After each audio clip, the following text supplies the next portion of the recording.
What is up? Welcome to Intentional Grounding. It is Tuesday night, and if you're hearing this over across the pond, it's Wednesday for you. But I'm excited, man. We are 1 week closer to the beginning of the Buffalo Bills season. You are watching Intentional Grounding right here on Europe's largest sports podcast network, Sports Social. Okay, just so you guys know, there's over 400 podcasts and 10 million downloads. So what we're trying to do here, Rob, is we're trying to grow the Buffalo Bill fan base across the pond. And for those of you, if this is your first time listening, welcome from the backyard. From the backyard to the pond, you already know what we're doing. I'm your boy Sterls, and my guy Rob is here with me. So what's up? What's good, brother? How you doing, man? Good. Listen, I got news for you. We made Let's it. hear it. We made it. There's Dog. real football. There's real college football. The next time we're talking about a Buffalo Bills game, it counts now, dog. We're It here. does count. So let me explain something to you, dog. So this is one of my really good homies. We do a lot of work together, and Rob, he's hilarious. He's fucking hilarious. And he's a Cowboys fan, unfortunately. So That's tough. and he has very hot takes about Dak Prescott and other things, but he's not a Josh Allen hater. So we can have him on the show. I mean, We can have him on the show. It's hard That's to my hate dog. Josh Allen. It really is. Like, It you is. have to try to hate Josh Allen. Right. So, I know. And we're going to talk about Josh Allen. There was a survey that was conducted, and where they said some unfair things about Josh Allen. And we're going to talk about that tonight. you gonna get me going on that? Because I'm gonna. Oh no, yeah. It's rant worthy, I'd say. We're going to talk a little CeeDee Lamb and his contract. He got the bag. Mhm. Congrats to CeeDee Lamb. Mhm. And we're just gonna, man, it's like this is like the calm before the storm, if you will. I feel like, don't you? Where we're not gonna get a lot of breaking news. We're just gonna get some okay news, and it is what it is. But week 1 is right around the corner, and that's typically why we're here. So for those of you who are new to the show, let me explain to you what's gonna go on here. So we're gonna talk about the Game 3 recap. Buffalo Bills, they took on the Carolina Panthers and they lost in the preseason. And then we're going to talk about some other around the league topics, and then we'll get into the final 53 after that. And we got college football. I mean, there's so many things to discuss. So man, welcome to the Hezzy and freaking buckle up.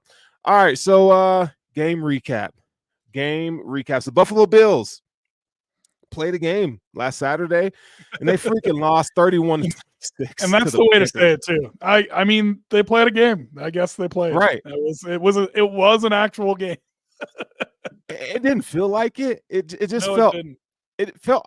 I don't know about you, man. I don't know if it's old age kicking in. Like, I love consuming the preseason, but I was watching that game and I'm like, this is uninspiring. That, like, there's nothing happening here that I'm just like, damn, I'm excited. But you know knew what I about mean? it.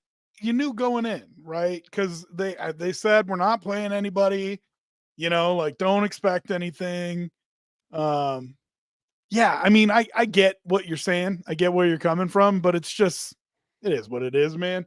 And listen, I have a sickness. I have an illness. I have a problem. And the problem that I have is I will watch. You have many problems. Easy. Okay, so for the viewers, you need to specify what this problem is, dog. Slow your roll. All right, slow your roll. I have a problem where if it's IMG Academy on ESPN playing football, I'll watch it. that's my issue. Dog. I watched Delaware State and Hawaii the other day. All right, so like I have a sickness that I don't have any desire to get cured. So I still pause. See, look at you. That just sounds like an STD. What you just said. I have a desire I don't have a desire to get it fixed. Some people don't. You might be one of those people, dog. That has what? What kind of person am I, Sterls? Go ahead. Tell all our listeners. I find you, you're one of my closest friends. So I hold you in high regard. Okay, that's Doesn't all I'm sound saying. like it. I mean, I got to be honest. If we're discussing it right now, it doesn't sound like it. But Ask Russ what I do to him on the podcast. I bust his chops all the time, man. That's my dog. I'm just saying, That's how I know you. I love you, dog. So I did You've known watch me this. for like. Do you You've want known to me know? for 10 years. Come on now. Do you want to know the sickest part of it? I watched this game 3 times. No, you didn't. I did. No, you I didn't. did. I watched the regular broadcast. I watched the all 22, and then I watched the regular broadcast another time. Are you? That sounds like a degenerate. That's what I'm saying, dog. Like, I have a problem. Okay. Tell me real quick. What's your? Do you watch the game? Yeah. You watch the all 22, and then you go back and watch the game again. Is that how you do it? Yeah. So I'm not a tape grinder like you. Oh, what up, Anne-Marie? I'm not a tape grinder like you, right? Like, I don't just crush all 22 film all the time. You know what I mean? You watch that way more in depth than I do. So when I watch the all 22, I'm really watching it just to get a better idea of fundamentally what is happening, right? Okay. Very rarely do I go into like grade players where I watch each player like you used to when I was a coach and when I was a player, right? Like go in, watch the all 22, grade every player on every play. You know what I mean? Like I don't do that anymore. So yeah, man. I mean, I did watch it 3 times, but you know, it was to get a better feel for. I think there's a lot to talk about in terms of the guys and how they played. There's a reason that there was so much today about Frank Gore when he got cut. Okay. There's a reason there's so much hype about Joe Andreessen. And so, yeah, like I think you got to watch it more than once to figure that out. Don't you? I don't watch I don't watch it more than once unless like I didn't get a clear picture. So like I'll watch one play 4 or 5 times, like just to get a good feel of, because it's hard to sing unless you're watching one player, right? But you're trying to take in the whole, right? And so, yeah, I mean, I'll watch a play 4 or 5 times, a quarter back, over again, just to kind of get like you said, you kind of have to watch it all 22, man. You kind of have to get the feel of like, what are they trying to do? Right. And for me, yeah, it's more about what went right or what went wrong rather than like grading individual players. You know what I mean? Yep. Right. So yeah, I mean, that's why I watched it multiple times. And I think watching the broadcast view is not as informative as watching the all 22, but it does give you a better feel, I think, for the game and how it's going and decisions made during the game. That the broadcast view, and maybe it's just because I'm used to it after whatever 30 years. But like that broadcast view, it kind of gives you like you get to spend time thinking about, was that the right decision? Did they do the right thing? Was that an impact play? Whereas on the all 22, somebody could make like a real nice play, but you just don't feel the like momentum change kind of thing. You know what I mean? So yeah. I mean, that's totally true. So okay, so let's get into our first topic then. Cedric Van Granger and Grable starting the game at offensive line. I thought that I really liked what I've seen from Tylan Grable this offseason and in the preseason. And Cedric VPG, I think he's a stud, if you ask me. Now, there's some out there that probably say, he's just a young player, he needs to develop more. And of course he does. But man, I just think that he is like, I've told you this on and off air, if it was up to me, he'd be my starting center. I think that's a little bit of a stretch, to be honest with you. I know you feel that way, and credit to you. I mean, you've been calling this since camp. You know what I mean? You've been saying that you've been impressed with him.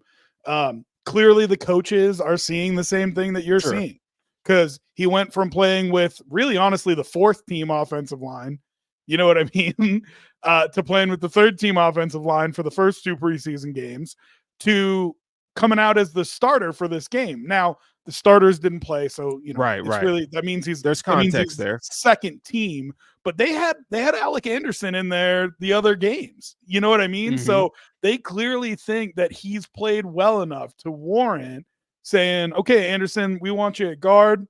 We're going to put VPG in at center. You had Grable on one tackle, and I think, we talked about it last week, but I think their offensive line depth, honestly, one of the best in the league. They hit on 2 picks last year, and they hit on 2 picks this year. And I think that says a lot about Bean, because we're not talking about first round picks that they're hitting on. You know what I mean? These are late round guys, and they are still landing. I mean, Grable's a 7th. What was he? 6th, 7th? Yeah. 6. You know what I mean? Yeah. So 6th round pick. It's impressive. Vandemark last year, you know what I mean? Mm-hmm. Like, it's impressive that they're hitting on these guys in late rounds, and it looks like these guys can be starters in the league. You know what I mean? Right. Yeah. I mean, you have to be excited about what the Bills have stockpiled at the offensive line position. And I think you have to, tip your cap to Aaron Cromer as well. I think he's probably one of the top 5 best offensive line coaches in football. Oh, shout out to Joe D from Baltimore, who lost his life this past weekend. Yeah, that was pretty sad to hear. But he was a great offensive line coach too. But Aaron Cromer has done a really good job, man. We saw, Deion Dawkins have the best year that he's had. We saw Osiris Torrance, that you mentioned, come in and play every down, and he was not, he wasn't the weakest link in terms of the offensive line. I mean, if you look at the starting 5, you could say he was the weakest link, but they all played pretty damn good last year. So, I mean, they're doing a really good job.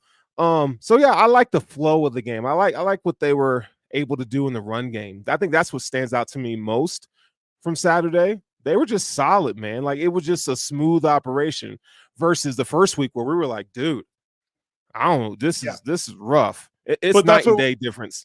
But that's what we said after the first week too, right? Like, that was the first week last year in preseason and the first week this year in preseason. Yeah. And I thought the Pittsburgh game was better, but not great. Like I said, I'm still worried about the guards. I'm still worried about Edwards. I mean, I sent you the clips that in 15 snaps, I felt like he made 4 bad plays. And but I feel so good about the depth behind them that if Edwards does turn out to be a problem after 1 or 2 or 3 games, I got no problem with you putting Anderson in there. I got no problem with you putting VPG in there and sliding McGovern over. You know what I mean? Like, I think because they have such good depth, I think they're in a really good spot. Yeah, I agree, man. The depth is really nice, and hopefully they don't have to use their depth this year, but we know how it goes. I mean, we were pretty healthy on the offensive line last year, so but it's nice. I mean, you got Tylen Grable who can step in for Spencer Brown. Like, I think that's probably the most important non-starter to me. This is swing tackle. Like, he can come in and fill that. He's probably 7th because you have Vandemark, who's probably your 6th offensive lineman. But having Tylen Grable there and knowing with that Spencer Brown is in a contract year, I think is great. Well, and a couple of the film guys that I like him a lot. Like, Joe Marino is all over him. He in fact said he thought he was the story of camp. So Ryan Vandemark or Tylen Grable? Grable. Oh, okay. So, listen, I think I would still call him a developmental project. Mm-hmm. So I wouldn't want him to have to go in this year. Sure. But I'm not uncomfortable if he does. You know what I mean? Like, right. That's an important distinction. I think is that if VPG has to play a couple games, if Anderson or Vandemark or Grable needs to step in for a series or a game or a couple games, I feel pretty good about it. Yeah, no, I do too. So the offensive line's in good hands. We'll see how it all shakes out this season. Hopefully, knock on wood, they stay pretty healthy.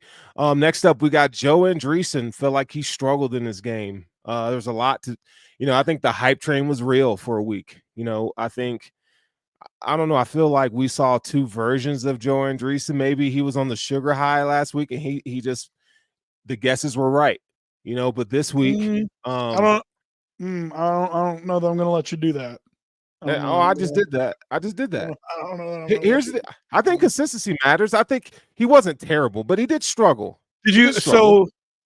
So did you go back and watch the All-22 or not? And the only reason I'm asking, I'm not trying to call you out. I just once I watched so I felt the same way you did when I just watched the game. When I went back and watched the All-22, I liked his game a whole lot more. I really did. To answer your question, absolutely, I watched all 22, but I felt like he still struggled. Okay, so then let's discuss you. So go ahead and give me your 2 cents then.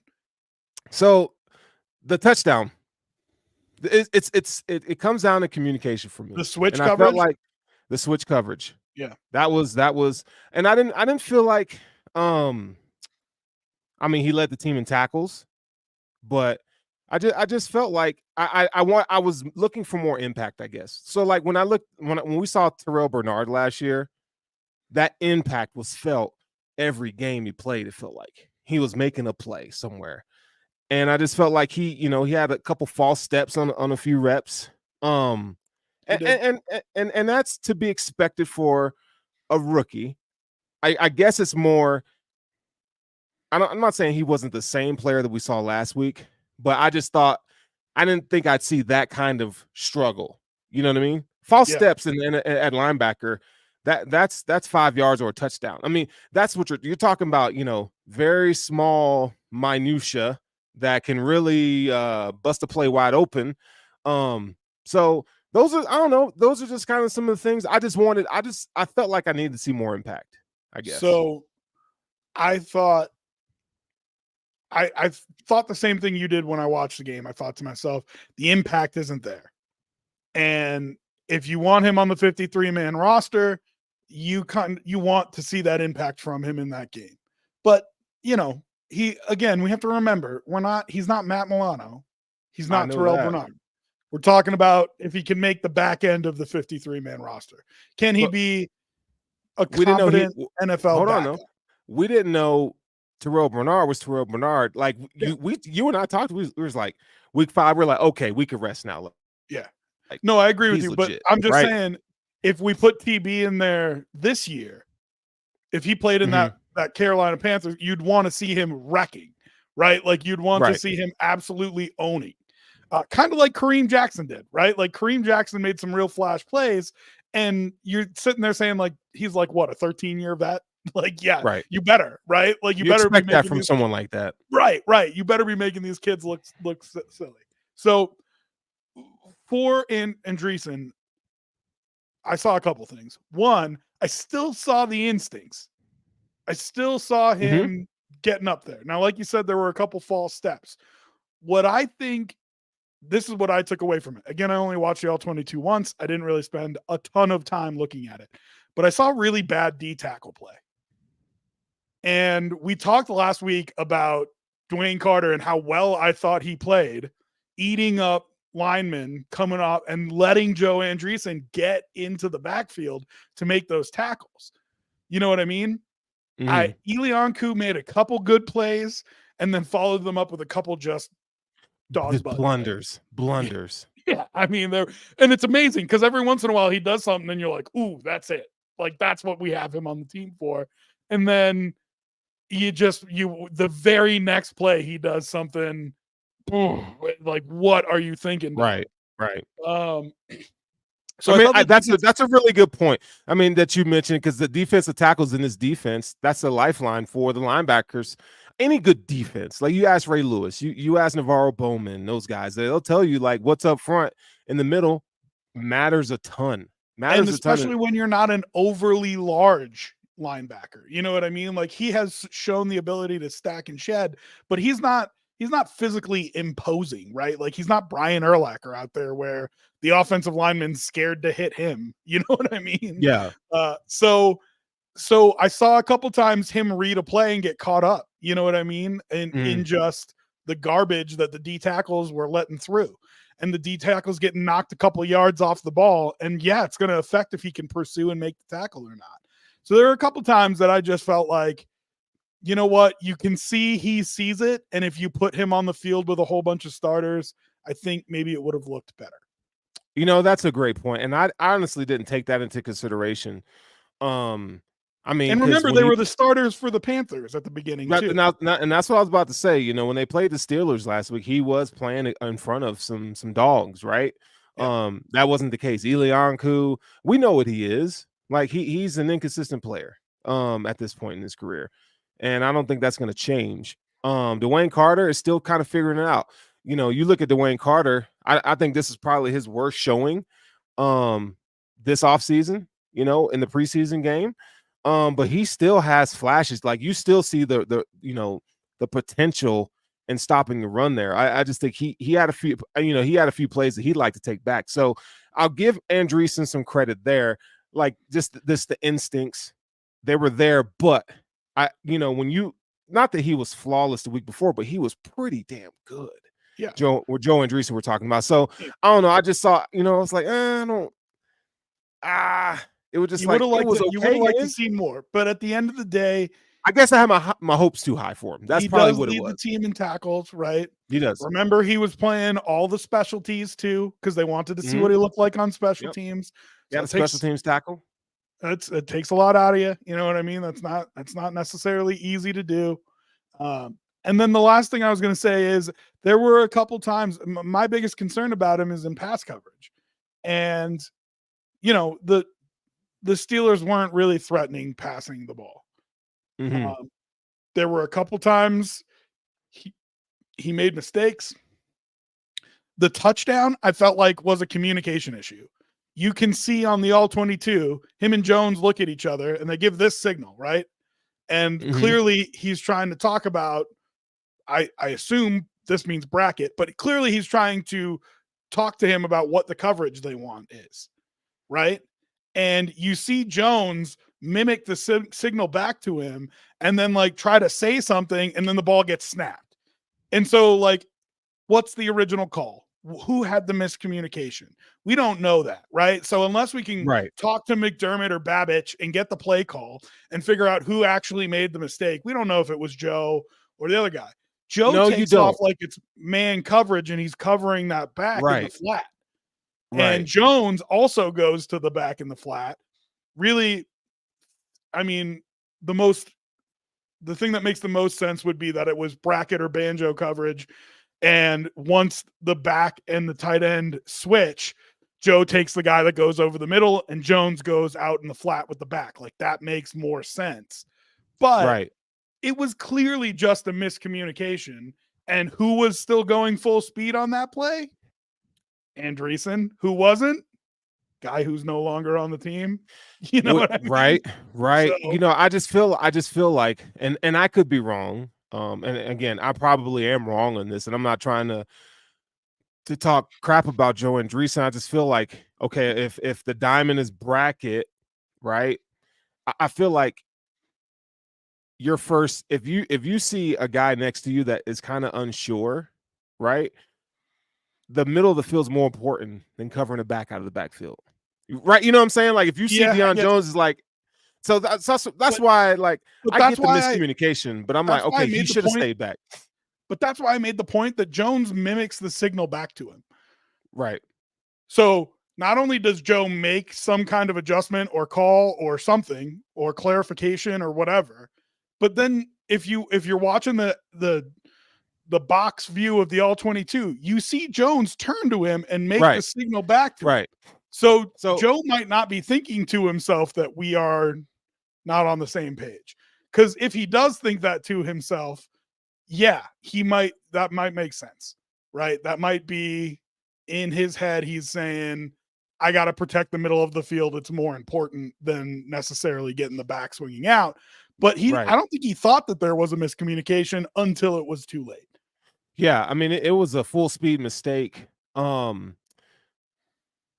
again, I mean, I totally get it. I don't know if it was like a cover one, you know, robber kind of situation where that safety was supposed to come down and take the middle.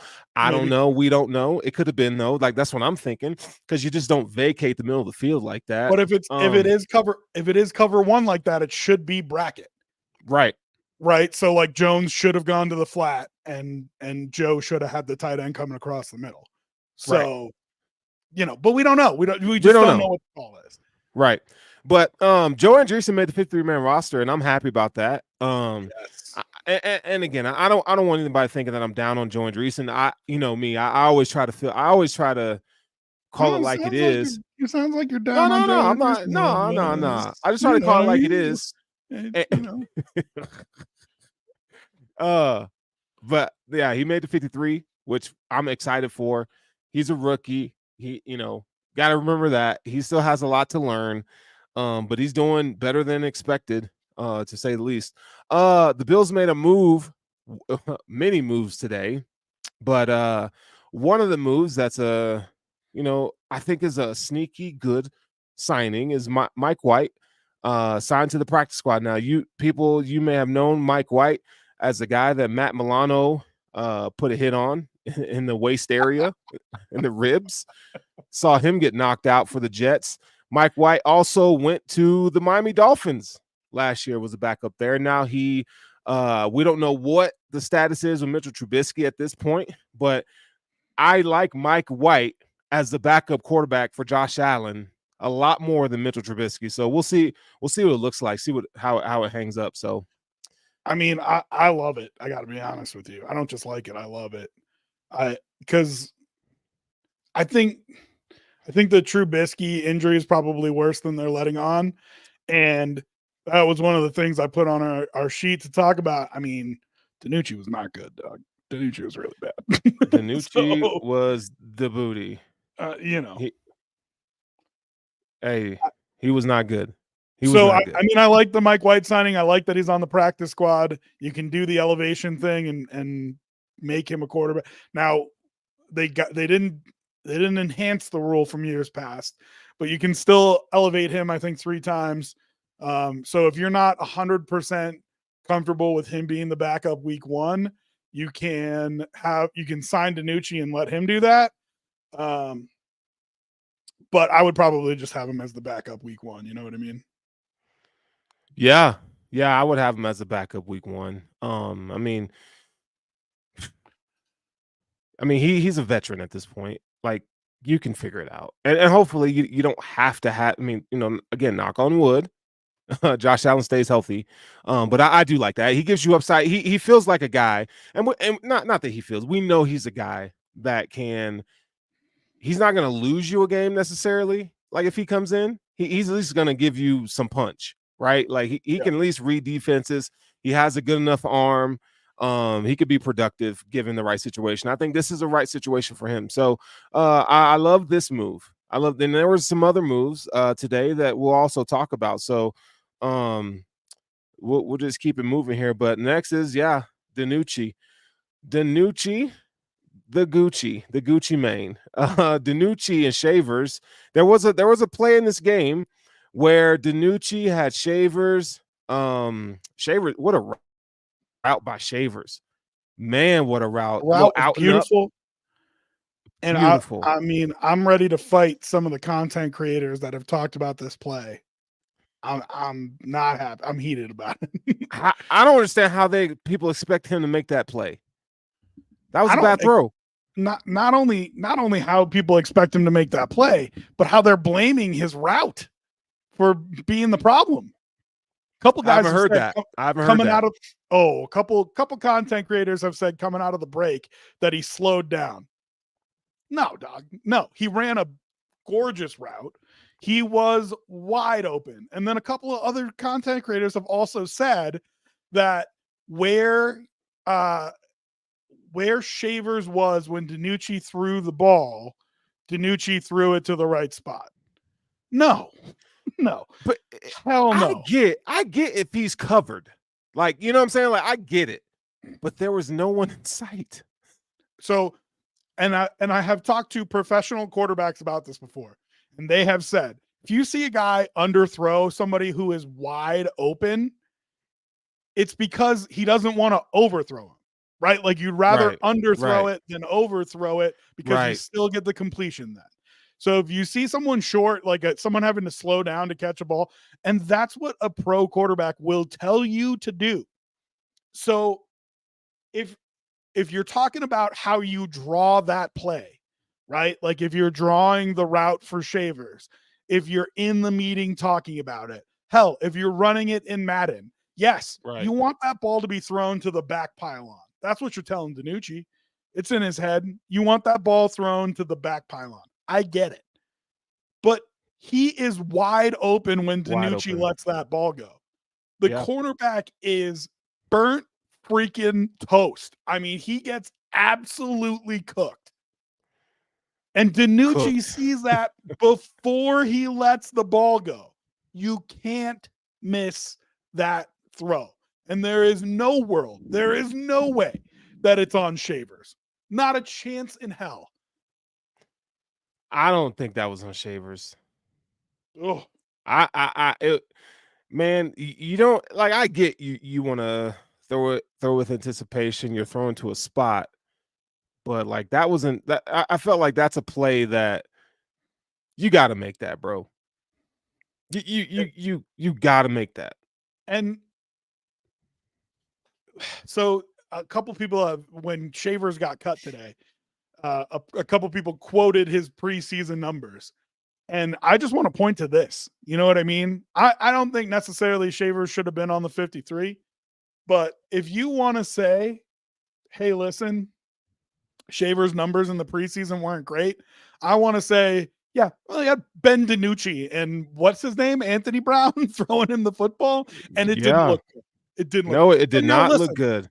I'll give DiNucci a little bit of grace. I mean, he was on the team for 2 freaking weeks, right? Like, I'm Right. not blaming these guys entirely, but it's hard to look good when the guy that's throwing to you was playing like that. I agree. I totally agree. That You know, play, hearing people talk about that play, dog, pissed me off so much. I can't even. And I so went back. you were hot, huh?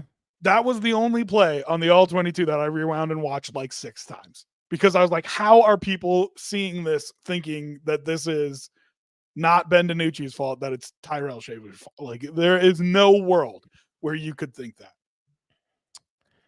Yeah, I thought it was Ben DiNucci. Sorry. I mean, I don't know how you fault Tyrell Shavers, man. You know I'm with you. You know? But yeah, those two guys are no longer on the team. So there's that. First half D. Like, Don't do it, dog. Don't do it. no, I just did it. Don't do it. Don't get me started on this. you know that little meme, you mad, bro? You mad, dog? Like Well, what about, because I saw this in the show notes and I'm like, okay, we gotta talk about this. Like, tell me what are you frustrated with the first half D? Trigger warning for Bills fans everywhere. Trigger warning. The end of the first half defense had me thinking so much about 13 seconds. Oh, you're one of those. Dog, I have been, for all the things that I like about Sean McDermott, one of the things I cannot stand is time management, playing situational football at the end of halves. I mean, it has been atrocious. And I will point to 13 seconds. I'll point to the end of the game last year versus the Chiefs in Buffalo. Okay. You get that ball with like 8 minutes left. Stephon Diggs drops that bomb pass with I think it was like 8.5 minutes left, something like that. Okay. I've told a couple people, if he catches that ball, I bet you have a 13 seconds type ending where these two quarterbacks are slinging it back and forth, and you get 28 points in the last, 7 minutes of the game. Right? I really, honestly, truly believe that. Instead, it would have been a momentum changer. Instead, with 8 minutes left in the game, they start driving down the field. And from that instant, I am saying to myself, you either need to speed up or slow down. Yep. And in my preference would be to speed up, because when they missed that field goal, think about the situation that they would have been in. They put themselves in an awful situation. When Bass misses that field goal, if he makes that field goal and it's 27-27, you're giving the ball back to Patrick Mahomes with, I think, 1 timeout and just over 2 minutes left. You're dead. It's over. You're dead. You might as well let him score and get the ball back for Josh and see if you can. Okay. So you either needed to go faster and score that field goal with 5 minutes left. So when Mahomes drives down the field on you, hopefully you've got a minute and change left and you can go try to score yourself, or slower, and you need to eat up the entire clock before you score. I mean, it is a huge problem. They had the same problem with 13 seconds. The awareness of that defense. They had timeouts left. You didn't need to guard the sidelines, but they guarded the sidelines. They gave up wide open throws to Travis Kelce down the middle of the field for 40 yards because they didn't realize that Kansas City had timeouts left. The end of the first half of the preseason game was a similar problem. Similar but opposite. And it drove me nuts. Carolina had no timeouts left. And Steve Tasker's on the broadcast even saying this should be the last play of the half as long as the Bills defend it properly. And the guy runs an out route, and somehow you don't know that he's going to throw the ball to the side. It should have been a pick six. You should have been all over that. And instead, the guy catches an out route, toe taps out of bounds, and they kick a field goal with 2 seconds left. And I am ready to bust my top. I'm going to lose my freaking mind. See, this is the same problem that has plagued this team year in and year out for a guy who spends so much time talking about being prepared, being aware of the moment and where they are.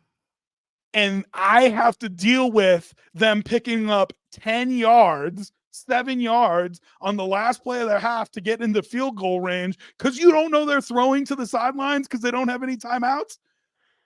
What are we doing? Hey, but we're talking about preseason, right? Like, it's hard for me. Like, I understand what you're saying, but it's really hard for me to jump on that just because, like, we don't know what they were being coached to do. And, sometimes, coaches situationally in those moments, knowing that it's preseason, like to do things a little bit differently. So I'll give Sean McDermott that. But I understand the heart of your conversation and context. Pattern, dog. It's a pattern. It's inexcusable. It shouldn't happen. Preseason game. It's not about the preseason game. You don't think so? If it was just this one instance, I would have let it go. I wouldn't have cared. I would have been like, oh, some dummies that aren't going to make the team made mistakes. But dog, this is a pattern and it's a problem. And if we get into another playoff game and have I'll drive to Buffalo myself and fire the guy. Like, you cannot do it. You cannot have those kinds of mistakes. You would have been dead fair. Even if the Bills scored on that drive at the end to end their season, to waste prime years of Josh Allen. Even if they would have scored at that drive, Patrick Mahomes would have killed you. That's another conversation. Patrick Mahomes, 2 minutes and a timeout at the end of the game. That's another conversation, dog. It should be the number one thing that you're thinking is I need to make sure either I get Josh the ball back or I don't give Pat the ball. Those are your two thoughts. That's all you should be thinking about. And like that is Madden level stuff. That is college football 25 level stuff. That's not even like we're talking about NFL head coaches, dog. I'm guarding sticks, guarding the sideline. I'm clamping that. I'm clamping that. See, I had to do it. I don't know, man. It's like I try not to be. I don't want to be doom and gloom. Not saying that you are, but 13 seconds is a wound that Bills fans that we have to deal with because it's killing us. And what you said, like, it's so reminiscent of it. It's poor game management at the end of the day, right? It has ended our season in 2 of the past 3 years, and the only reason it didn't end it the third year was because we got our ass kicked by the Bengals. Like, facts, facts. By the way, there was a game management problem in that Bengals game too. Yeah, I know. You were down by 2 scores. You didn't. I can't remember what it was, but you were like down by 2 scores. You couldn't afford to kick it away. I don't remember, something like that. Okay. Since there was a similar game management problem in that, if you had any chance of winning in that Cincinnati game, there was a similar game management problem at the end of that. Well, since we're on negative town, I gotta refocus here. Yeah. Well, yeah. I mean, you're not wrong. Here's what I tell you in defense of what you're saying. We're talking about a head coach who preaches about how meticulous the operation is. We're talking about a team that went out and signed a former NFL ref to come in and help him with challenges because he was like the second worst in the league. Yeah. Who's coming in to help him with time management? That's what I want to know. And I think they hired they made a big deal like 2 years ago about we hired an analytics guy who's going to be in his ear telling him to go for it on fourth down and when to punt. He's aggressive. McDermott's aggressive. He's going to have to be more aggressive this year, but that's a different conversation. Yeah. But I mean, it's the game management stuff is incredibly frustrating. And what's even more frustrating about it is I don't think it's that McDermott doesn't know. I think he's a smart guy. I think he knows. I think he's the kind of guy that the pressure gets to. And I don't like that. Well, I don't like that either. That makes me scared. Both if you and I. If that's what he is, boy, it's Marty Schottenheimer vibes. I mean, isn't it? Listen, dog, I am a guy that thrives under pressure. I like it. I work better under it. So I don't necessarily understand the people who don't, but I also like I can see it when people don't. And it feels like to me that McDermott in those moments, I mean, how he's not on the headset with 8 minutes left in the game before that drive even starts, saying you either need to score with more than 5 minutes left or run the entire clock. I don't care what you do. And honestly, if I was the head coach, I would tell them which I preferred, which my preference would be to score with more than 5 minutes left. But yeah, but you need to be on the headset telling Joe Brady something there. And Joe Brady needs to be relaying it to Josh. Like, Josh, we got to go quick here. Because we need to make sure that if Pat gets the ball, we get the ball back one more time. Hey, man, listen, you shouldn't even have to tell Josh that. In that situation, he should already know, right? All three of them should. Oh, right. I mean, like I said, this is Madden level stuff. You know what I mean? So God, I just, it's like this. I love that you bring this up because it just so keep it simple, stupid mindset. And I don't know if I guarantee you some of these coaches overthink everything. McDermott could be one of those guys that falls into that category where you think so much that you just overthink the simple things. And I think you and I sitting on the couch can say one thing, right? But they have all the information. But I feel like you have enough smart guys in that coaching staff to say, hey, like we got to learn from our mistake here. 13 seconds was a thing. That's what I'm saying. Like, the pattern. You got to learn from it, right? Yeah. So I don't know, man. I have my reservations about Sean McDermott as a head coach for the Buffalo Bills. I'm not saying get rid of him today, but I do feel like he has kept his team back in critical moments. Let's just say that. I feel like in the playoffs, he's constantly getting out coached. And I think, like I said, I don't even think it's outcoached when it comes to motivating the team, setting up a game plan, making sure that they're ready, putting their guys in the best position to make plays, to win. Like, I think he does all that very well. But when he's got to make that split-second decision about guarding the sidelines with 13 seconds left when they have timeouts and their most prolific pass catcher is in the middle of the field, like, it should be a no freaking brainer. Yeah, it should be a no-brainer. A layup, man. It should be a layup. So we'll see. I let's make a note of that. Like, I mean, not that, I think once we get into the season, I'm gonna keep an eye on it. Yeah, it's something to monitor because the Bills are gonna be they're gonna be in more close games than they've been in just because the roster isn't as strong as it used to be. The schedule this year is harder. I think Sean McDermott's in the spotlight this year, and he's gonna have to come through in these dire moments. Like you can't go into Kansas City with the best or second best offensive coordinator in football in Andy Reid and one of the top three. Second to who? Sean McVay is. I mean, McVay is on the level. I wouldn't listen if you said who's the best. I'm not arguing it. I think those two and it's hard for me to pick which one. Andy Reid, maybe because he's been doing it the longest. But between those two, it's tough. But what I'm trying to say is that it's hard for the Bills to go into these games facing, Spags, facing Andy Reid, and you're just outmatched as a coach. And I feel like when we get in those situations, Sean McDermott's outmatched. He just is. I And don't think he's outmatched. I don't. I think he can stop Andy Reid. I think he can stop Sean McVay. Right? That is what you want from your head coaches, that they dominate their side of the ball. And when he's going up against one of those offensive masterminds, I mean, be honest about the Chiefs offense last year versus a defense that was missing 3 linebackers, right? Like you're outside of Kelce, the Chiefs weren't special. But I mean, they scored fewer points against the Bills than they did, the rest of the. I thought they played them great. I really did. So like, but again, how many years is it going to take us to go? Oh yeah, the defense let us down again. Oh yeah, the defense let us down again, right? But I don't think the defense let us down this time. I do. In that game? No way. Yeah. You think the defense I felt like let us down? The defense, I felt like, oh boy, man, first of all, it's about to be the whole podcast.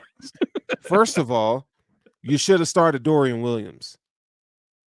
That's your first mistake, because Kelce took Klein and ate him for lunch. Did he not? Like that's what I'm talking about. Like, AJ Klein, that man was on vacation, bro, on a couch the week before. He came in, he had a good game of the Steelers, but they don't have a pass game. He can be masked in coverage against a team like the Steelers. Against the Chiefs with Andy Reid and their 13 personnel that they ran that game, bro, he had no answer. And I felt like at least Dorian gives you the baseline athleticism, right? It's a little better. Pacheco had a good game on the ground. I think he was 80 yards rushing or something like that, if I'm not mistaken. But Travis Kelce ate him up. And Travis Kelce does that to a lot of people. But, I mean, look, if the Bills had Bernard, if they had Milano in there, might would have been a different story. But it wasn't. I mean, it is what it is. I just feel like Dorian Williams should have been the starter in that game. So we could talk about that more. So just real quick, Chiefs scored 27 points that game. Don't care. Okay. So you can say that you don't care. It should have been 20. You should have kept them to 20, 23. That's fine. Even if you say that. Did Sherfield drop a 50-yard pass? He sucks, yes. Okay. Did Sherfield drop a second 50-yard pass? Yes. See, this is where I'm getting triggered. Did James Cook drop a sure touchdown? A touchdown pass? Yes. Yeah. By the way, you kick a field goal there. You kick a field goal there instead of scoring a touchdown there, and guess how many points you lost by? 3. So that touchdown from James Cook.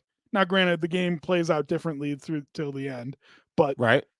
But that touchdown turns into a field goal from James Cook. That costs you, right? Yeah. And then how about that Stephon Diggs play? Dude, you can't see it on the podcast, but I'm making the little missed it by an inch. Right? What killed me when he did this? Yeah, I'm like, oh my goodness. You weren't looking at the camera when I did it, but I did it too. The little missed it by an inch thing. But listen, dog, he catches that ball. That's a touchdown. I mean, there's a chance that the DB falling down trips him up and makes him fall. But that's an 80-yard touchdown dot that he threw. Yeah. Went through 2 of his hands, hit both arms on a way through his body for Diggs. And I love Diggs. I really do. I think he's getting a ton of hate he doesn't deserve. But that play he should have made. Oh no, you deserve that. He deserves every bit of criticism for that one. Absolutely. That play he should have made. Yep. Okay. So now we're talking about like 2 touchdowns and probably 150 extra yards passing. It wasn't the defense that let Josh down that day. Oh man. It wasn't. Josh did plenty to beat that team. It was it was the offensive side of the ball. And even on that last play, not the second to last play, Dion Dawkins, listen, I get you're going against Chris Jones. You're one-on-one with him. That is a tough assignment. As a big man, that is a tough assignment. I But can't be mad at pushed, Dion. He gets pushed right back into Josh's lap, and it causes him to underthrow Shakir. And if you look at Shakir on that play, Wide open, bro. Somebody told me it's the same exact play that Gabe Davis scored on with 13 seconds left. Yeah. And I didn't go back and look, so I don't know if that's true or not. But Shakir is wide open under the goalpost. You're making this You're making this worse. He is wide open. It was absolutely the right read from Josh. And 9 times out of 10, without any pressure, 10 times out of 10, that's a touchdown pass. With pressure, even with pressure, 9 times out of 10, Josh gets that ball in there.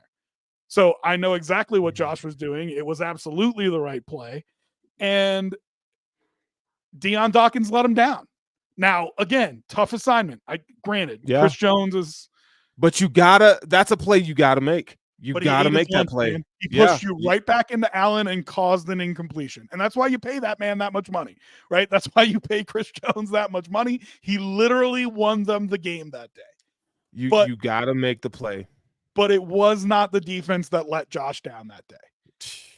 It was Trent Sherfield, Dion Dawkins, James Cook, and Stephon Diggs that let him down that day. Sherfield, man, he really pissed me off that day, dude. But that, to me, goes to you not bringing in a better option at wide receiver. Why is Sherfield out there? Because Gabe Davis couldn't play. And you weren't prepared depth-wise to not have Gabe Davis or Stephon Diggs for a game. And so, hello, Trent Sherfield. Because if that's Gabe Davis running that route, those are 2 catches, aren't they? As much as I don't like Gabe Davis, those are 2 catches. You know how I feel about him. But those are they not?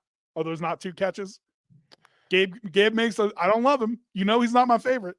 But Gabe Davis makes those catches. Yeah. They hit him right in the hands. And Sherfield dropped both of them. Right? Yeah, Gabe makes that. He at least makes one of them. At least makes one of them.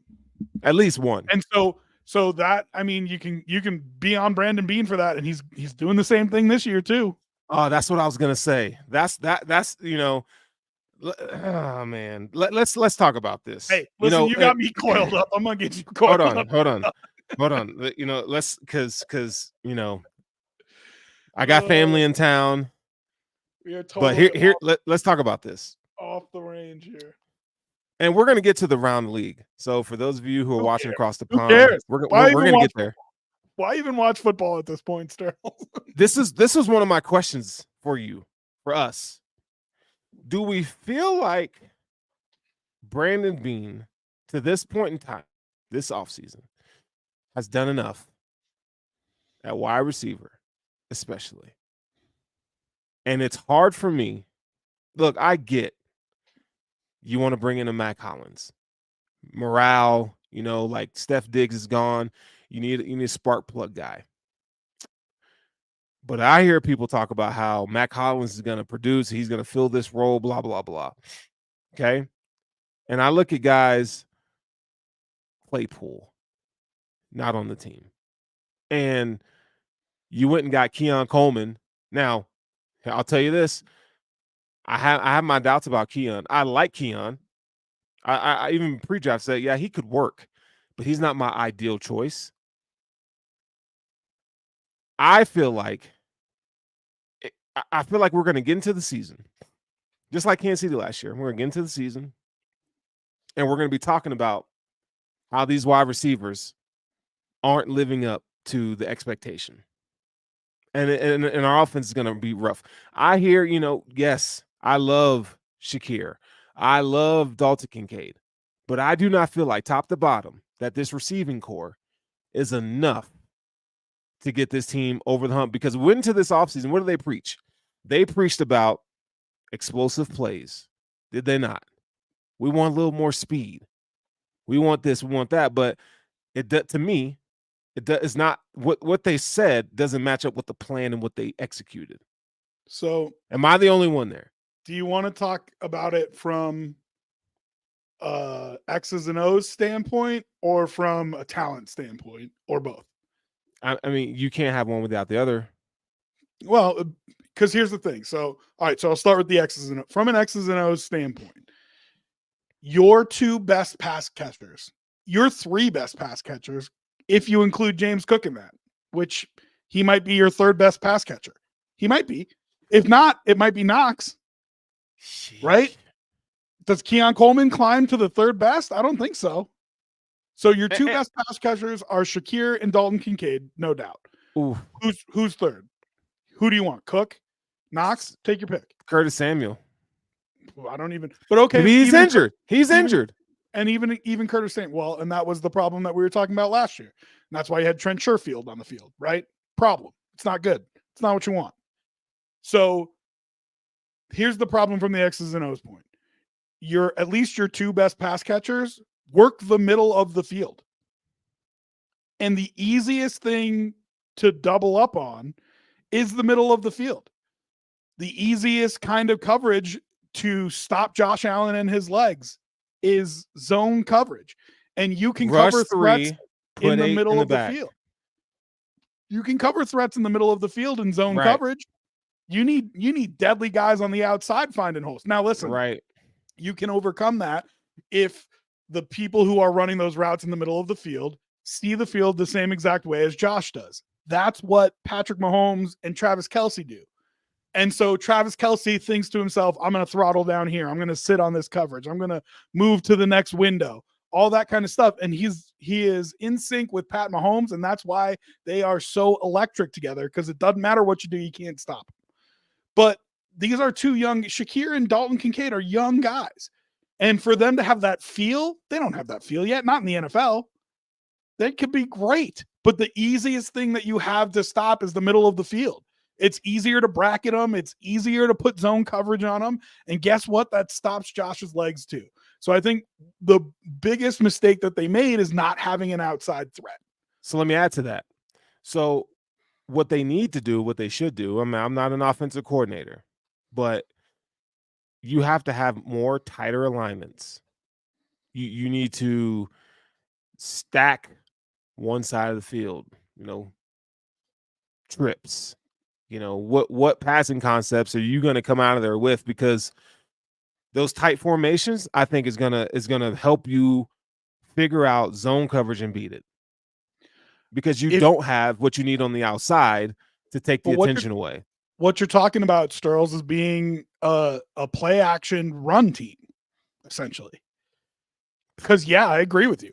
If you go 21 personnel or 22 personnel the majority of the time, and you let those guys work from a tight formation inside out, right?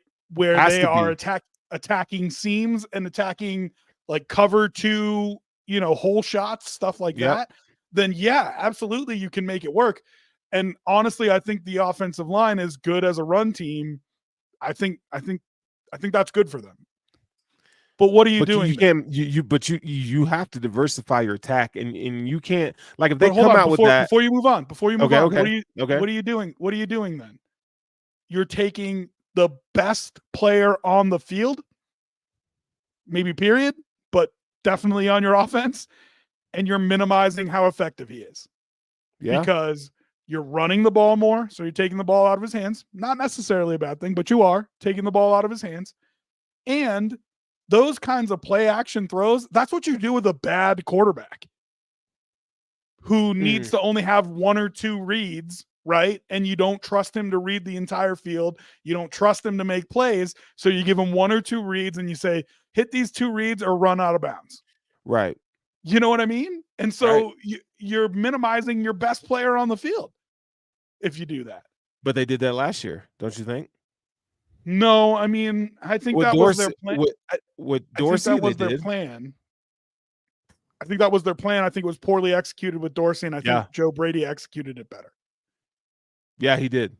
And we have yet to see what the offense is really going to look like. And we'll see, glimpses of it in week 1. But and then, man, from a talent standpoint, I shouldn't be talking about picking up Tim Patrick because I think he's an upgrade for your wide receiver room.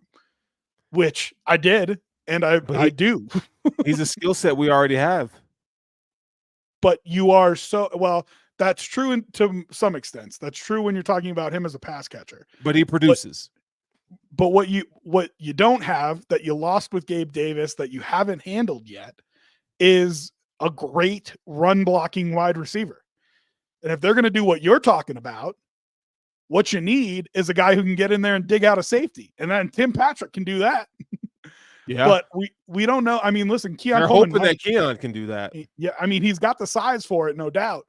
But does he have I mean, that's all effort and will. You know what I mean? That is one. I think he can facilitate that. Let's hope. I'm hoping that he can. Let's hope, because you're not going to get it from MVS, right? I don't even want him on a team. Well, that's part of the reason that I said, Tim Patrick. If you replace MVS with Tim Patrick, I'm fine with that. Now you lose something there, right? MVS more of a speed guy. I'll Patrick, take Tim a possession guy. But I mean, and yes, the fact that they didn't add talent-wise, again, if we're talking about it, the fact they didn't add speed to that room, I know that bothered you, so I'll let you go off on it. But whether you want to talk about AD Mitchell or Xavier Worthy or whatever, okay, the Bills didn't like him. They were never on the list for him. Okay, you got to put speed in that room somehow. And I thought that's why I like KJ Hamler so much. You know what I mean? Like, guy's been injured a lot. I get it. I hope they bring him back on the practice squad, but he at least has the ability to take the top off of defense, which MVS is your best guy right now at that? It's depressing. I feel like this wide receiver room still needs work. And the fact that we're going into another offseason, or we're coming off of an offseason again, where we say, yeah, the wide receiver room is not enough. And even if Diggs was still on this team and you got Keon Coleman in second, I'd still say you don't have enough at wide receiver. I'd feel better about it. I feel better, but you don't have enough. Because we don't know what Keon Coleman is yet. Right? Like, we don't know. And Curtis Samuel, you're paying him $8 million a year. I'm not sure how good Curtis Samuel's going to be. He gives me Jamison Crowder vibes. I mean, what did you pay Deontay Hardy last year? $4 million? It's, I mean, if you're looking now, here I'll defend Bean, right? Sure. I'm not happy with the number of swings that they took. Here's the only grace I will give him. They have the second highest dead cap in the league this year. Trading Diggs killed them, but I think they needed to do it. Based on everything I've heard from everybody, it needed to happen. You didn't have a choice. So if it needed to happen and you didn't have a choice, you got to deal with it. But, the dead cap that they have is brutal. Right. So if he's saying we're going to go this year with what we got here, we're going to draft a guy, and then next year we're going to go after somebody big, then okay. There it is right I'll there. give him that grace. But you better make a Stephon Diggs type move next year. Because, that's what we were talking about in 2019, right? It was John Brown and Cole Beasley, and the talk was you need a bona fide wide receiver, and Bean knew it, and he went and got Diggs. So you better be looking for a move like that, dog,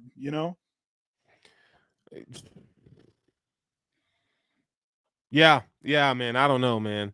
I mean, I hope so. I hope that's the move. Yeah. Whether it's the draft, I don't know, man. But I think, at this point, you got Josh Allen going into the second chapter of his career. He's still in his prime.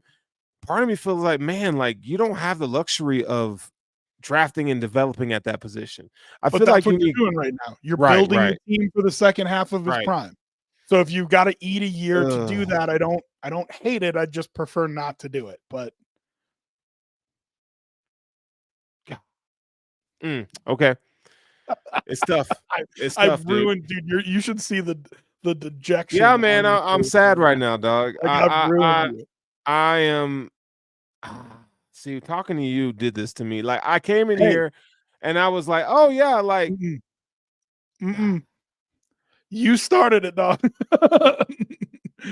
You started. You got me all coiled. I told you not to. You got me all coiled up. I made some good points, and now you're depressed. You did. You did.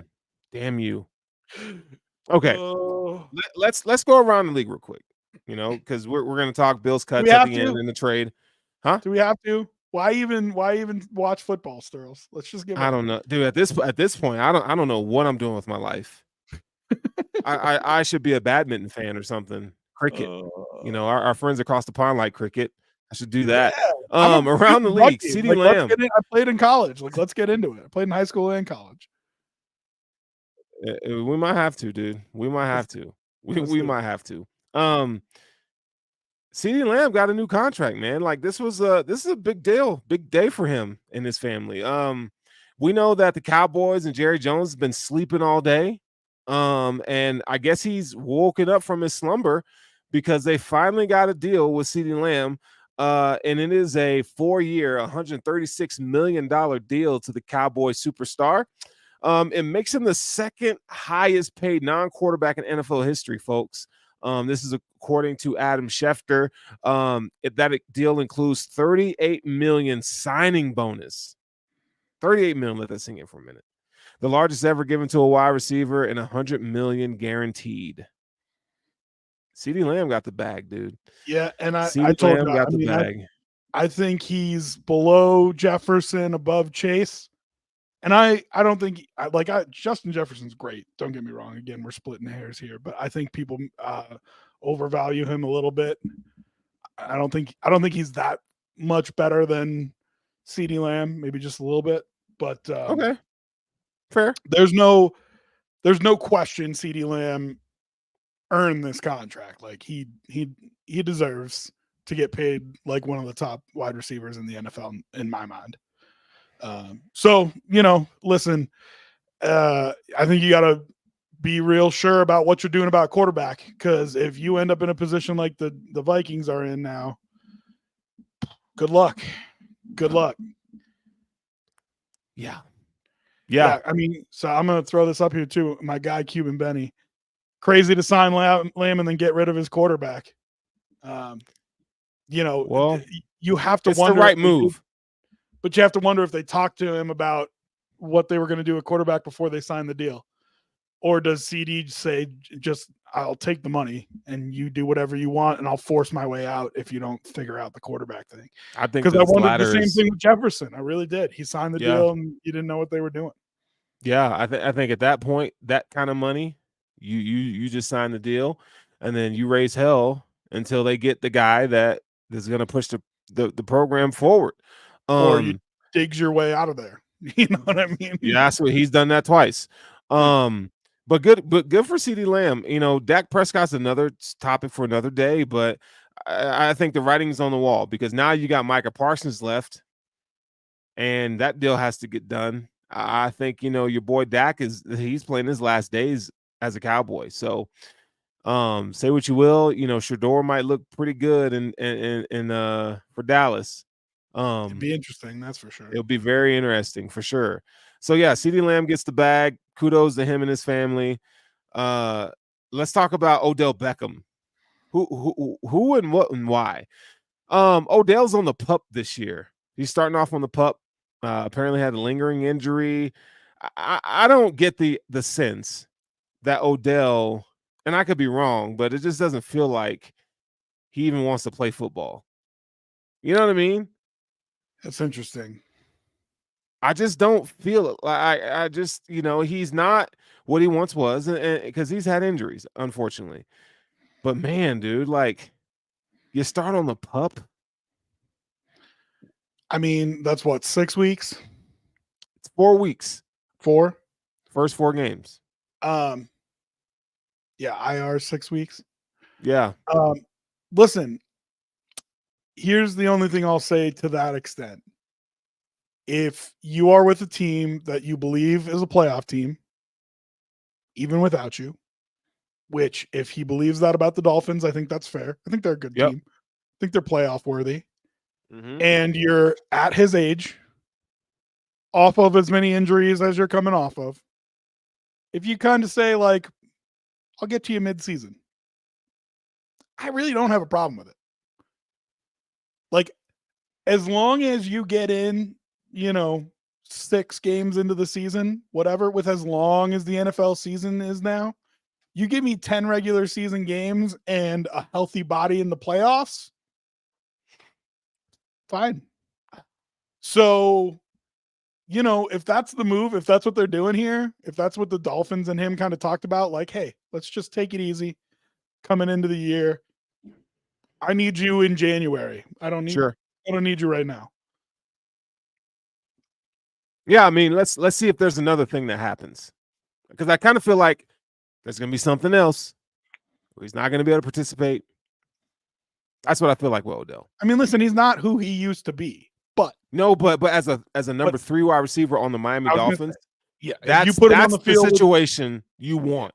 Yeah, if you put him on the field with coordinator and Jalen Waddle, yeah, he'll win a couple one-on-ones and sit down in his zone and make a couple big catches. How do you not eat in that offense with those two? Exactly. Like, come on, man. You're squandering an opportunity. So if you're priority, like second half of the year, you know what I mean? And they in the past 2 years, they have tanked in the second half of the year. So to bring in somebody like that to add another dimension to your offense late in the year, yeah. I mean, there you go. You know. Yeah, man. I don't know, man. I agree with what you're saying. I don't know if Odell's that guy. This is the Bills topic. There was a survey conducted around the league. Long story short, they're saying that Josh Allen is the most underrated player in the NFL. And how in the hell do you come to a conclusion like this, folks? Is it pure hate, or am I looking through this through Bills goggles? I know what I see on the You said underrated. They said he's the most overrated quarterback. Overrated, excuse me. Yeah, okay, all right. They say he's the most overrated quarterback. Yeah. Okay. It's ridiculous, but go ahead. That's a problem. That is criminal. And you know what these surveys are? It's like nobody wants to come out and say, "Hey, dude, you're overrated." Now, there was 2 other quarterbacks. So Josh got 11 votes. Tua and Jalen Hurts got 10 votes. So, man, I don't know, dude. Josh Allen to me is the second best quarterback in the league, and I'll stand on that. And I feel like I have the research to prove that at any point in time. So if somebody wants to debate that, come find me, and we can get on that. But that's crazy talk. Yeah, this is bridesmaid syndrome, because he keeps losing to the best quarterback in the league. And we can go back and hash out 13 seconds again if you want, or the end of the KC playoff game the last year. Listen, it ain't his fault that he's been losing to Mahomes. It's not. It really is not. But he has been losing to Mahomes. And so when they can't pick on the biggest kid in the yard, because ain't nobody going to say that Patrick Mahomes is overrated. When they can't pick on the biggest kid in the yard, they go for the only target they can, which is the second biggest kid in the yard. You know what I mean? And here's the thing. Any of those players that are saying this, put them on the field. Let's go. I don't care what team it is. Any team in the NFL, put Josh Allen on the field against him, and boy will mop you up and down the floor. I promise you. So, you know, these unnamed players who, you're talking big when you don't have to put your name on it. Yeah. You're talking big when the Monday Night Football matchup comes up and Josh beats you 35-15 or whatever. You don't have to answer questions about how you called him the most overrated quarterback in the league, right? So ask Jalen Ramsey how that went. Yeah, exactly. So put your name on it. Put your name on it, and then every time Josh punks one of you fools, then you know what I mean? I just feel like the hate for Josh Allen this offseason has been strong. I feel like he's been catching strays in the media. And it's like, you know, I feel like I've always felt like with Josh, it's always been narrative driven. Because, you know, they say, even in the article, they were like, well, you know, a player said, you know, it's too many turnovers. I agree. Like, the turnovers are a thing, but no, they're not. It's not even. They're not even a thing. He's got less turnovers than Patrick Mahomes over the last couple of years. Like it's not. No, I won't do it. Oh, did we lose you? Maybe we lost Sterles. Second best quarterback in this league, and I don't think it's close. I think we lost you for a second there, Sterles. You paused on us, but I agree. Yeah, I'm here. I think he's the second best quarterback in the league, and I don't think it's well. I don't want to say I don't think it's close. I think he's the second best quarterback. I don't think it's close. I think he's the second best quarterback in the league, and I think it's clear. How's that? That he's the second best. Okay, yeah, it's Mahomes in a level of his own. Allen is in a league of his own, and then you have the rest of them. I think he's I don't know that he's in a league of his own, but I think he's clearly the second best quarterback. Sure. Like there's guys that I would put on that tier with him, but I think he's the best of them, and I don't think there's a question. Sure, that's fair. But yeah, Josh is definitely. Here's the thing I ask people all the time: if the Bills were in the NFC, has he gone to the last 4 Super Bowls? And if he goes to the Super Bowls and loses to Patrick Mahomes, instead of losing to him in a divisional round or an AFC championship game, do you think about him differently? Is he a better quarterback, or is he the same quarterback and you run into Mahomes at a different point? I don't know. I feel like Josh gets undue hate. Yeah. I don't know. I agree with you. I agree. Listen, and I think Joe Burrow is one of those quarterbacks that's on the level with him. But the Bills that year they lost to the Bengals, that's a whole different story. Right. They were just wiped out and they got smoked. But everybody talks about who he's beaten in the playoffs and that they're no names and the blah blah blah. Lamar Jackson got knocked out of the playoff game. He's playing backup quarterbacks, all that kind of stuff. Don't look at the people that he's beat in the playoffs. Look at the people that he's lost to in the playoffs. The NFL has a Mahomes problem. They have a Mahomes problem. He's beaten everybody, not just the Bills. In the last 4 years, it's been Mahomes, Burrow, Mahomes. That's who he's lost to in the playoffs. Yeah. So, you know what I mean? What are you what can you do? What can you do? Bruh, the dude in Kansas City is a witch, and it's going to be a problem for us. It's going to haunt us for the rest of our life. It's tough, man. It's tough. So that's our Around the League segment. Make sure that you like, follow, and subscribe to Intentional Grounding. We're on YouTube. You can find our page on YouTube. You can look for it from me or from Rob. Make sure you like, follow, subscribe. Let's talk about Bills. We'll end the show with this. We're back to Bills talk. Let's talk about the Bills cuts today. The Bills made some moves. There was a trade that the Bills made. We can talk about the trade first, but the Bills traded for Brandon Codrington. Okay. He is a punt returner, kick returner, cornerback from the Jets. I don't know. I didn't do the research before the show to research him and look him out. I've never even heard of the guy, to be honest. So I can't sit here and speak intelligently on him like I've watched his tape or film, because I have not. So I guess the Bills feel like he's what they need at returner. He's supposed to be able to bring some needed cornerback depth, if you will.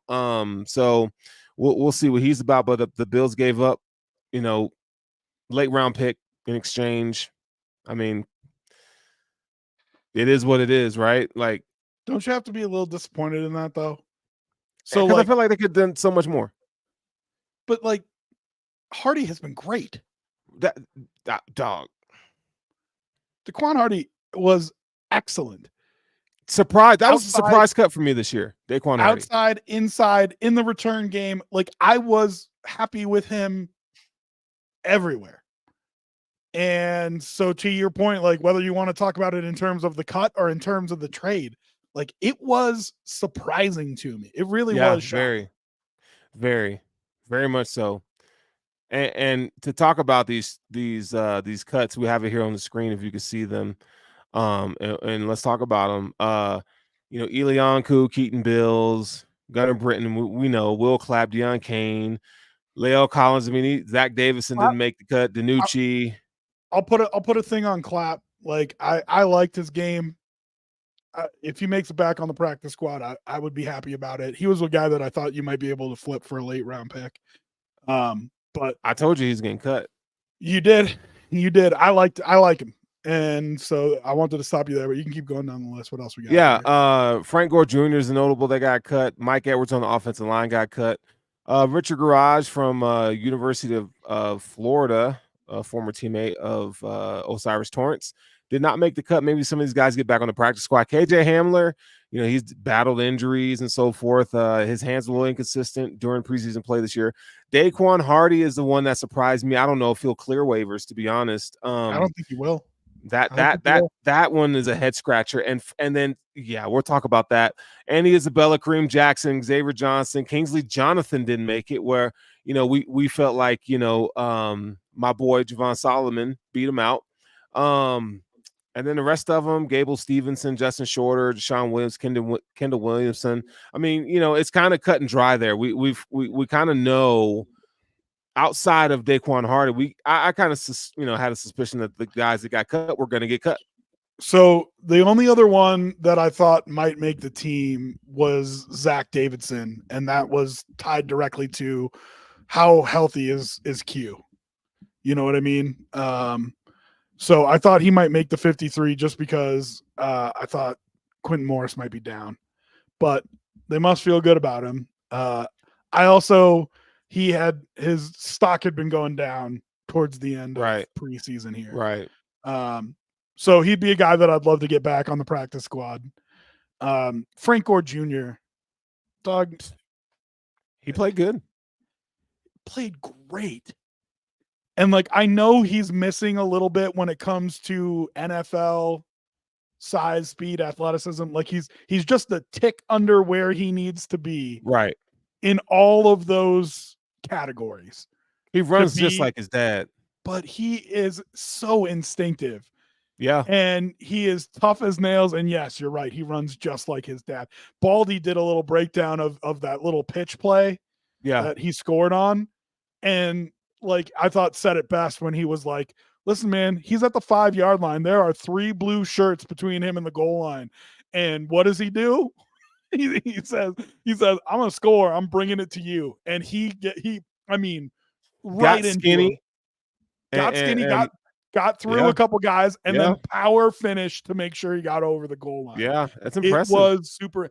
The instincts, the cutting, the finding the seams. I mean, I was really impressed, and honestly, very Devin Singletary-esque. Yeah, absolutely, and honestly, especially with running backs, that might be the position I put the most stock in when it comes to the preseason, because you're running basic running plays, right? So it's not like the scheme is popping him. And when you talk, you just can't tell until you put the pads on and go 100%. Oh yeah. And so watching him against other guys who are going 100%, man, I was impressed, and I put a lot of stock in that for running backs. So that's not to say that he won't be on the practice squad, get called up. We didn't think that Ty Johnson was going to get meaningful snaps last year. He did. You know what I mean? So I hope he finds his way back to the Bills. I was really impressed with him. Yeah.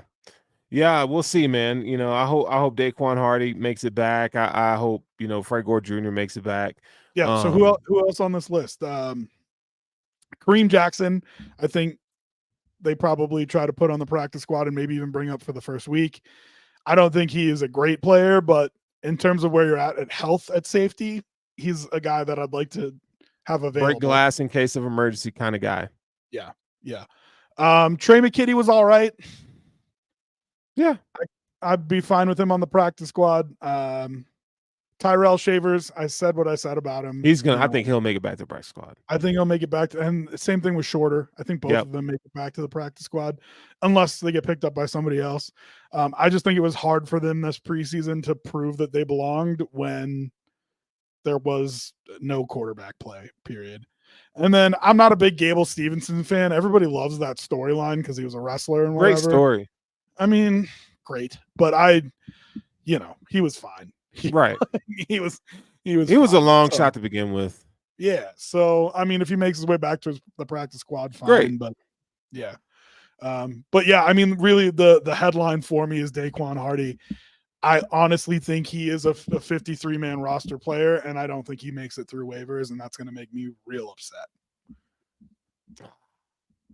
Yeah, Daquan, I feel like he deserves to be on this roster. To me, he's proved it. Is there anybody that made it that you thought he should have taken their place? Casey Toohill. What the hell is he doing on the roster? That's a great call. Why is he on the squad? I don't know. Showed nothing. Didn't do nothing in training camp. Didn't do nothing in the preseason. Yeah. I just it's beyond me, man. Beyond me. The fact that you must tell us what they really think about their pass rushers outside of Epinesa and Greg Rousseau. They're looking for bodies. They're looking for bodies.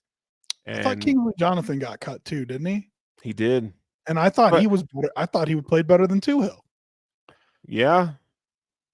I mean, I think they know who Kingsley Jonathan is by now. I think, Javon Solomon. I think he showed you some things that he's the new Kingsley Jonathan. Let's say that. Yeah. Like this Kingsley Jonathan thing has been a multi-year project that is just the same. So why not give it to the rook and see what he can do? Who has more upside? Now he's not the physical athlete that he is, but I like Javon Solomon. I've been preaching that since day one. So I mean, this roster, I feel like there's a lot of holes still on this roster, and you can't build a complete roster in a day. So it's going to take some time. Here's my spot that I would have given to Daquan Hardy. Either Balen Spector or Nicholas Moreau. Two guys injured all of camp. Spector can't stay healthy. I do think the kid can play. I don't think he's a star. So it's not like I got to make sure I keep him on there. And Moreau, I've been disenfranchised with that since they signed him. It's not a thing for me. And I would have given up either of those two guys. Sure. To keep Daquan Hardy on the roster. So I don't know. I mean, that was the disappointing part to me. Yeah. Yeah, man. I don't know. So the Bills got some work to do, man. Brandon Beane has some work to do. We'll see how it manifests itself in the season. Obviously, we haven't played a game yet, so we just don't know. But I think, these conversations tend to rear their ugly head during the season. So we'll see how the team handles it, how Brandon Beane addresses it, if he addresses it. And Brandon is one of the more aggressive GMs in the league, if you ask me, and my opinion on it. So, it's not final yet. Right, like there's still some meat on the bone to see what this team can accomplish. So it definitely gives me pause. Like, if you ask me how the Bills are going to do this season, that'll be fine. But I don't see them beating the Chiefs in the second round of playoffs. Like you and I talked about, you got to get the number one seed. I don't think this is the year for that. Yeah, but it's a reset year. People didn't think that last year the Chiefs were a Super Bowl quality team. And look what happened. So, I mean, I'm not shutting any doors, but I had a conversation. I kind of want your take on this real quick before we get out of here. I had a conversation with somebody and they asked me what I thought, what a successful year would be for the Bills. Coach, actually, I work with an ex-head coach from college football. And he asked me what I thought a successful year would be for the Bills. And I said to him, it's really interesting because I think if they make the playoffs this year, it's a successful year given the rebuild that they're in. But we have talked ad nauseum about Allen playing playoff games in Arrowhead. Tough. It's tough to do. You don't want to have to do it. But Allen playing playoff games anywhere else kind of sounds nice to me. After negative 20-degree games versus the Patriots and 0-degree games versus the Steelers and 0-degree games versus the you know what? Put me in a dome in Houston. Let's see. Josh Allen ain't the problem. Let Josh Allen have a playoff game in perfect conditions in a dome in Indianapolis. What do you think's going to happen? Let him play a game in Jacksonville or Miami in the playoffs in the first round. What do you think's going to happen? You know what I mean? It's so if they end up as a 5 seed playing, Houston in Houston, or a 6 seed and they lose the division to the Dolphins and they're playing in Miami. I mean, does that scare you at all? Because it don't No. scare me. It don't scare me. I mean, so when you look if at you this have the roster, horses to compete, but when you look at this roster and you say, well, not as good as rosters in years past, like maybe that's better. yeah, Maybe that's better. Because if they play a playoff game down in Miami, they're gonna smoke them fools. You know what I yeah, mean? Like I absolutely believe. And listen, you're gonna have to beat Mahomes, whether it's in your place or his place or whatever. Like you're just gonna have to find a way to beat him. And I don't think I would love to have that game at home. I'd love to have all the games at home, but also. there you go. Riley yeah. writes, which by the way hopped on my Twitch channel for the first time. I appreciate you hopping in, brother. But that's exactly the comment. Do you want to read it or should I? Yeah, playing at Miami round 1, don't threaten me with a good time. I mean, there you go. Yeah, You know what I there it mean? is. Don't threaten me with it. I mean, how good did you feel going into the final week of the season last year with a game in Miami for the AFC East title and your Oh, it was playoff great. hope? I felt pretty good. Yeah, I felt pretty good about it. the Dolphins lost before they even took the field that day. Yeah, I mean, and listen, maybe it's Jacksonville that hops up and beats and wins that AFC South, right? Right. Yeah, great. Give me a game in Jacksonville. Give me a game in Houston. Give me a game in Indy. You know, that's fine. Even if you catch, one of the AFC North teams, like a game in Baltimore, probably fine, right? Weather-wise, probably better than Buffalo. So okay, all right. So when you look ahead. at the team and say, not as good as years past, that's what comes to my mind.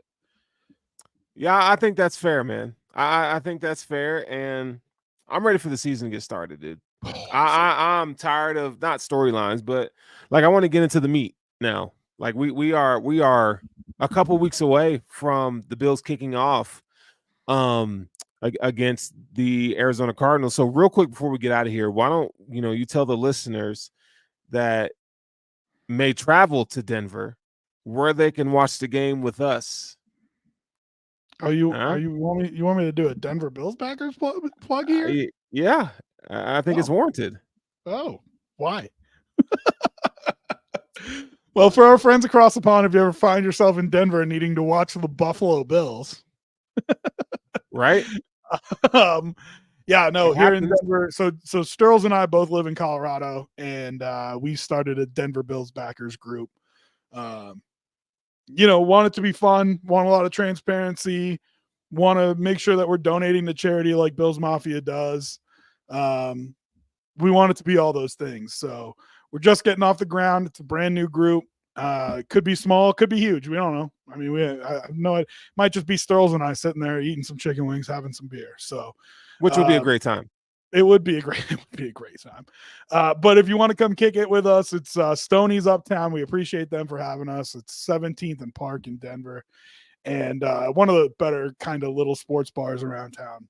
I really like them, and they've been great to us so far. So, yeah, man. And you can follow us on all the social medias at Den Bills Backers, DEN Bills Backers.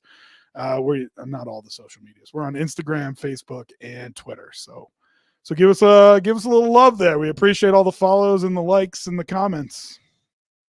All right, man. With that being said, this is a wrap for Intentional Groundings, man. You guys have a fantastic week, and we will be back with you the following week. You know what we say around here? Go Bills. Go Bills.